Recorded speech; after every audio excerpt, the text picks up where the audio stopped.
Hello बच्चों, hello everyone, I welcome you all once again to my YouTube channel easy English. और बच्चों, कैसी चल रही है पढ़ाई? आई होप कि आप पढ़ते ही होंगे because board exams are approaching very fast. And चलो शुरुआत करते हैं कि बोर्ड एग्जाम के लिए प्रिपेयर कैसे करना है। लेके आया हूँ वेरी वेरी इंपॉर्टेंट वीडियो, कैसे प्लान करेंगे स्टडीज ऑफ इंग्लिश, क्योंकि board exam specially for class 12 board exam शुरू करनी है इंग्लिश पेपर से ही। So the first paper it will be English all the time. So mission board examination और कैसे पढ़ना है इंग्लिश आज डिस्कस करने वाला है। So to be fact and to be honest, most of the students English को निग्लेक्ट करते हैं, but keep in mind guys, अगर आप बोर्ड एग्जाम की शुरुआत इंग्लिश से कर रहे हो और अगर आपका वही पेपर अच्छा नहीं जाता है तो आने वाले सब papers I think so will be discouraged. So अगर आपको मोटिवेटेड रहना है तो इंग्लिश का पेपर अच्छा जाना ही चाहिए एंड आपकी शुरुआत अच्छी होनी ही चाहिए। सो आज वही डिस्कस करने वाले हैं। सो आई रिपीट वन सेकेंड कि इंग्लिश में आपको हार्ड वर्क तो करना नहीं है, लाइक फिजिक्स मैथ बायो जो भी आपके हार्ड सब्जेक्ट्स हैं लाइक दैट। बट यहाँ पे आपको थोड़ा स्मार्ट वर्क करना है। और पहले डिस्कस करते हैं कि आपको कहाँ पे फोकस करना है, कहाँ पे फोकस नहीं करना है, कौन से पर्टिकुलर सेक्शन में आपको ज़्यादा वर्कआउट करना है, यहाँ सब डिस्कस करने वाले हैं। So stay with me. And if you are still new to this channel so please don't forget to subscribe, क्योंकि बहुत कुछ आने वाला है आगे। एंड डेफिनेटली इंग्लिश की आपकी सब प्रिपरेशन मैं करवा लूँगा इंग्लिश पेपर के लिए, बोर्ड्स के लिए। So just stay and don't forget it. Okay guys, let's move forward. So discuss करते हैं कि पैटर्न क्या होगा, 80 मार्क्स का पैटर्न क्या होता है, आपको करना क्या है। सेक्शन पहले समझ लेते हैं कि करना क्या है, कहाँ पे आपको वेटेज देना है, कहाँ पे आपको ज़्यादा फोकस करना है, वही डिस्कस करते हैं।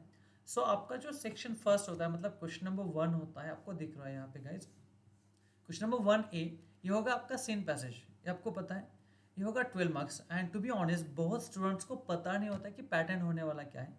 सो आपको एक फोकस करता हूँ, आपका जो फर्स्ट सेक्शन है टेक्स्ट बुक में, आपके 12th इंग्लिश के टेक्स्ट बुक में जो फर्स्ट सेक्शन है it is a pros section. वहाँ पे आपको 8 लेसन है, ये आप सबको पता है। एंड आउट ऑफ 8, ओके, शायद आपको मोस्ट ऑफ द स्टूडेंट को पता भी नहीं हो सकता है कि आपको उनमें से आने वाला है ओनली वन सीन पैसेज।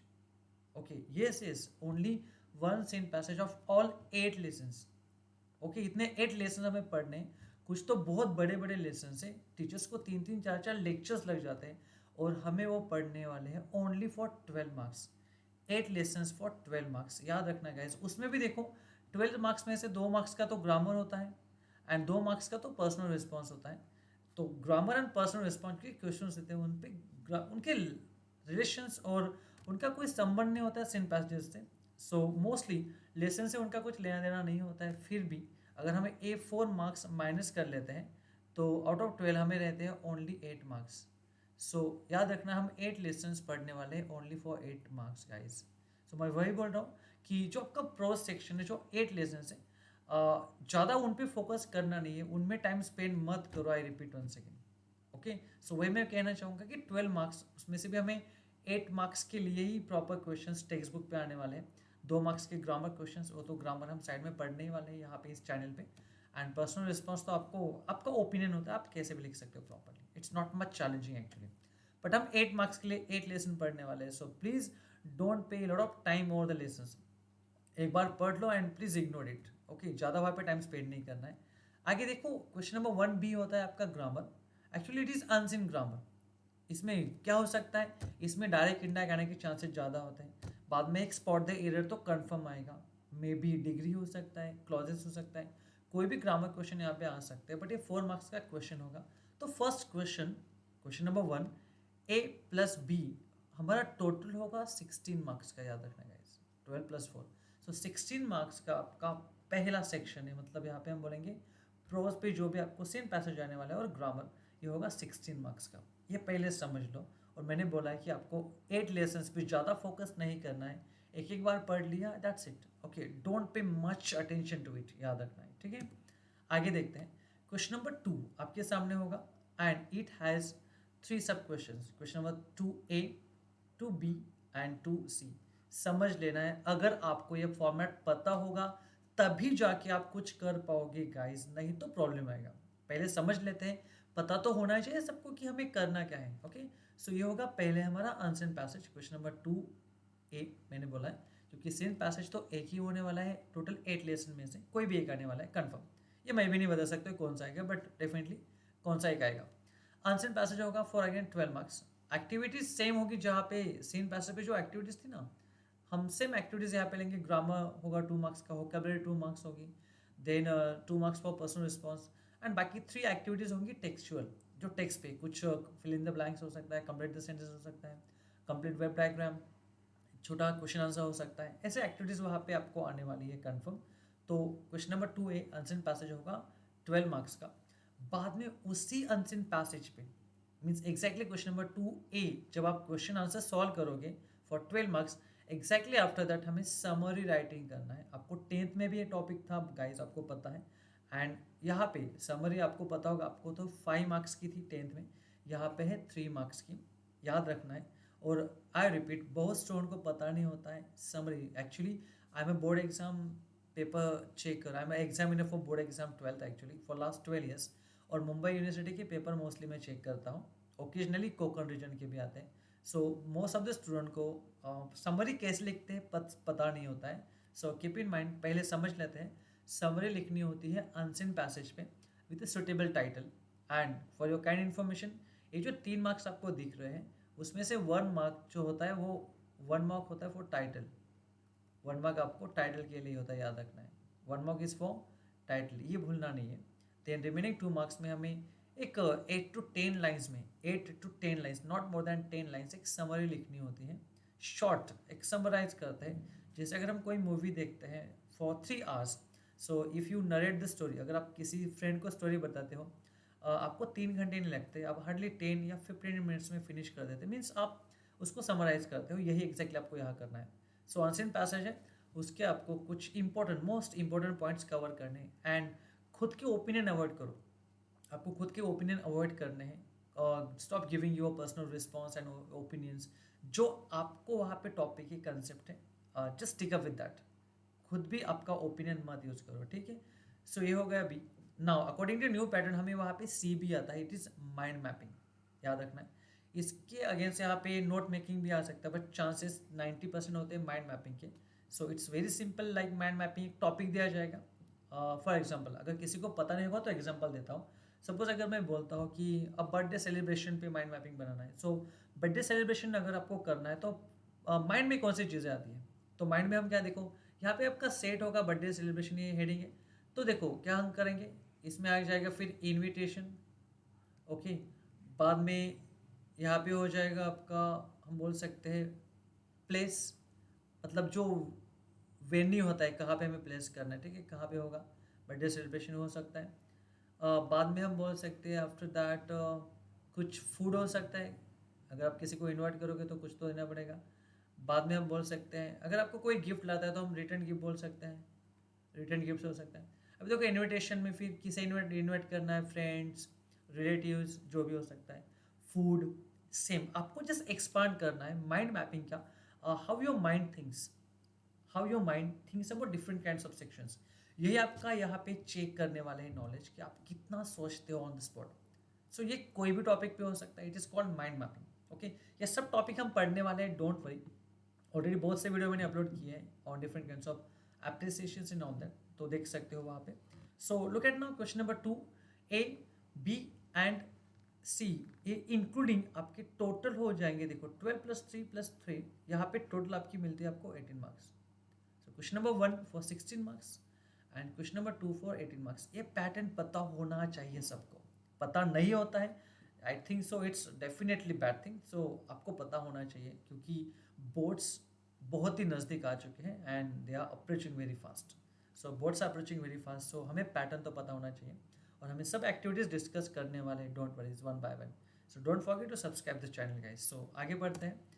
आगे होगा आपका question number 3, it will be again A and B।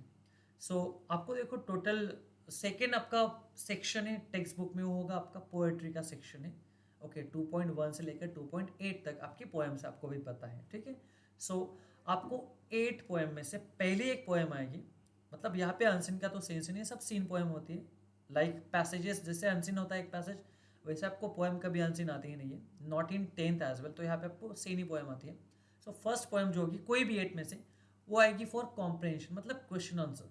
उसमें क्या हो सकता है, कुछ एक्टिविटीज़ होंगी, true and false, complete the sentence हो सकता है, कंप्लीट द वेब डायग्राम, छोटा क्वेश्चन आंसर हो सकता है। बाद में पर्सनल रिस्पॉन्स होता है, poetic device like figures of speech, rhyming scheme, rhyming word से पूछ ले सकते हैं। और एक नया टॉपिक आया है जो होता है पोएटिक क्रिएशन, मतलब एक आपको पोएम बनानी होती है on a particular theme. Okay, वो भी बहुत सिंपल है, हम डिस्कस करेंगे, डोंट वरी, बट ये 10 मार्क्स का होगा। Exactly after that question number 3A होने के बाद 3B होगा, it will B appreciation. Appreciation ये टॉपिक आपके लिए न्यू नहीं है, नया नहीं है, आपको 10th या 9th में भी ये टॉपिक था, 9th और 10th में भी ये टॉपिक था, आप सबको पता है डेफिनेटली।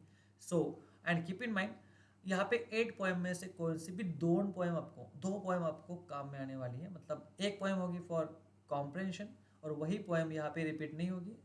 अप्रिसिएशन के लिए कोई अनदर पोएम, मतलब दूसरी पोएम आएगी, and appreciation will carry 4 marks. So look at now, 10 + 4 कितने हो जाते हैं guys? It is 14 marks. Question number 3, it is A plus B, it is 10 plus 4 means 14 marks. So question number 1 AB, it is कितना था 16. Question number 2 ABC, it will be 18 and now it is 14, याद रखना है। So ये होगा आपका question number 3 A and B। आगे होगा आपका question number 4, one of the important topic guys, याद रखना है, writing skill. Okay, writing skill में अगर आप अभी भी लेटर राइटिंग प्रिपेयर कर रहे होंगे, so I think so please stop that nonsense, क्योंकि लेटर राइटिंग आपको नहीं है। बहुत से टॉपिक्स जो आपको 10th या 9th में थे वो यहाँ पे नहीं है, कुछ अलग ही, बहुत से अलग अलग एक्टिविटीज़ हैं। टेक लाइक वर्चुअल मैसेज आपको आता है।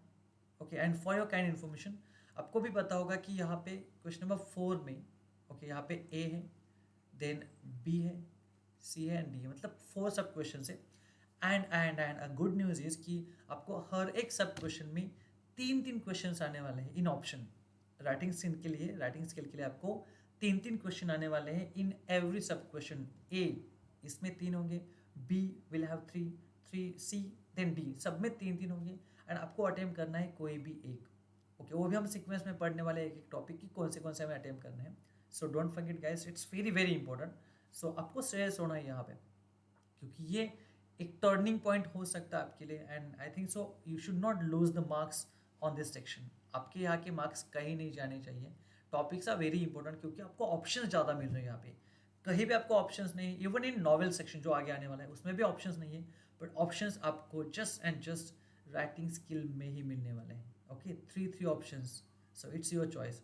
उसमें भी दो तो इतने ईजी हैं, हम दोनों में से दो हम प्रिपेयर कर सकते हैं, रेडी रह सकते हैं, एंड दोनों में से फिर हम एक अटेम्प्ट कर सकते हैं। तो ये होगा आपका क्वेश्चन नंबर 4। ओके, ABCD, ये होगा आपका 16 मार्क्स के लिए। And then finally it will be your novel section again for 16 marks. Okay, so I think so one of the confusing and little bit difficult, अगर आपको इंग्लिश में problems होंगे, अगर आपको इंग्लिश अच्छे से नहीं आती है तो आपको प्रॉब्लम हो सकते हैं। And just I will give advice कि आपको अगर आउट ऑफ मार्क्स लेने हैं या 90+ क्रॉस करना है in English, so novel section it's very very important, क्योंकि यहाँ पे भी आपको 4 नॉवेल्स हैं। देखो, मैंने बोला था कि आपको पहले सेक्शन में 8 लेसन है, 8 लेसन में से कोई भी एक लेसन होगा। मैंने बोला था कि फिर उनको ज़्यादा फोकस मत करो, अब जैसे एक बार पढ़ के छोड़ दो। बट नॉवेल सेक्शन के बारे में बोलूँगा कि जो भी आपको नॉवेल्स है, राइट फ्रॉम 4.1, 4.2, 4.3 एंड 4.4 आपको पता होगा। Okay, like history of novel है पहला, बाद में आपको है to sir with love, a novel है ब्रेथवेट का, देन आपको है around the world in 80 days, and 4th number है the sign of 4। Okay, so सबके कैरेक्टर स्केच आपको करने हैं, स्पेशली जो पहला नॉवेल है, ओके, हिस्ट्री ऑफ नॉवेल, इसमें तो सब ऑब्जेक्टिव क्वेश्चंस आने वाले हैं। मैच द पेयर हो सकता है, कंप्लीट द सेंटेंस हो सकता है, then fill in the blanks हो सकता है, देन आपको ऑड मैन आउट हो सकता है, कुछ भी आ सकता है वहाँ पे, बट ऑब्जेक्टिव। बट बाकी जो 2.2 सॉरी 4.2, 4.3 एंड 4.4 है जो नॉवेल्स है, उन पे आपको सब्जेक्टिव क्वेश्चन आंसर लिखने हैं, मीन्स डिस्क्रिप्टिव, मतलब आपको क्वेश्चन होंगे जस्ट 2 मार्क्स के हर एक सेक्शन में। बट इम्पोर्टेंट इज दैट कि आपको उनके आंसर्स विदाउट पैसेज लिखने हैं। सो अगर आपकी इंग्लिश अच्छी है, आप अगर स्टोरी समझ पाते हो, आपकी कंसेप्ट अगर क्लियर है, तो आप अच्छा कर पाओगे, अदरवाइज आपको प्रॉब्लम्स आने ही आने वाले हैं। सो आई होप कि आप समझ पाओगे कि मुझे क्या बोलना है।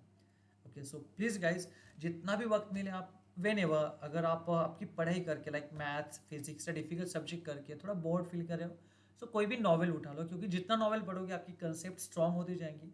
मतलब क्वेश्चन कोई भी लो, आप लास्ट ईयर क्वेश्चन पेपर देखो, मतलब हम एक्सपेक्ट कर रहे थे टीचर्स की मोस्टली कोविड की सिचुएशन थी तो क्वेश्चंस इजी आएंगे and they will be on activity जो पीछे होती है आपकी। तो याद रखना है, मैं भी शॉक्ड हो गया था एज अ टीचर कि जब पेपर देखा, क्वेश्चन पेपर, तो वहाँ पे जो क्वेश्चंस थे नॉवेल सेक्शन पे, वो नॉवेल के इन बिटवीन कहीं से भी डाले थे। मतलब अगर आपकी स्टोरी आपने प्रॉपरली पढ़ी है, आपको अगर सबके कैरेक्टर स्केच पता है, थीम पता है, तो आई थिंक सो आप प्रॉब्लम फेस नहीं करेंगे। अगर आपको इंग्लिश अच्छे से समझ में आती है, एटलीस्ट एवरेज समझ में आती है, तो आपके मार्क्स कहीं नहीं जाएंगे। सो याद रखना, एक ही एडवाइस दूंगा कि आपको सब नॉवेल्स पढ़ते ही रहने हैं। एंड हर एक नॉवेल 4 मार्क्स कैरी करता है, 4.1, 4.2, 4.3 एंड 4.4। तो याद रखना है, चार नॉवेल है और चारों आने वाले हैं। ऐसे नहीं कि लाइक सीन पैसेज 8 लेसन में से एक ही आने वाला है, इसलिए मैंने बोला कि इग्नोर करो, ज़्यादा फोकस नहीं करना है। फोकस क्या करना है, राइटिंग स्किल प्रैक्टिस करो, देन आपको रीड करते रहने नॉवेल्स। ज़्यादा मत करो, रीड करो, स्टोरी रीड करो, that's it. And make your concept strong, that's it. Story की थीम प्रॉपर होनी चाहिए, आपको पता होना चाहिए कैरेक्टर, कुछ डेट्स होंगे, कुछ इवेंट्स होंगे, कुछ प्लेसेस मेंशन होंगे, उनका इंपॉर्टेंस कुछ भी हो सकते हैं, क्योंकि क्वेश्चंस आपको नॉवेल पे आते हैं। डिस्क्रिप्टिव में बोल रहा हूँ, एक तो थीम हो सकती है, character sketch, question on a plot, setting, कुछ भी हो सकता है। सो आई होप गाइज कि आपको समझ में आ रहा है। And please please please be thoughtful, क्योंकि exams are approaching and English से आपकी शुरुआत होने वाली है। सो आई होप कि आप समझ सकते हो कि how important English subject is. अगर आपका पेपर अच्छा जाता है तो आगे सब पेपर्स में आप कॉन्फिडेंट रहोगे। अगर यही से शुरुआत अब अगर आपकी अच्छी नहीं होती है, so I think you will be discourage, और इनका कहीं ना कहीं इम्पैक्ट आने वाले पेपर्स पे भी हो सकता है। So I hope you are understanding me. So thank you for being with me, and don't forget to subscribe it, क्योंकि बहुत जल्दी हम अलग अलग वीडियोस यहाँ पे अपलोड करने वाले हैं। So till then, bye everyone, see you once again very soon, bye everyone.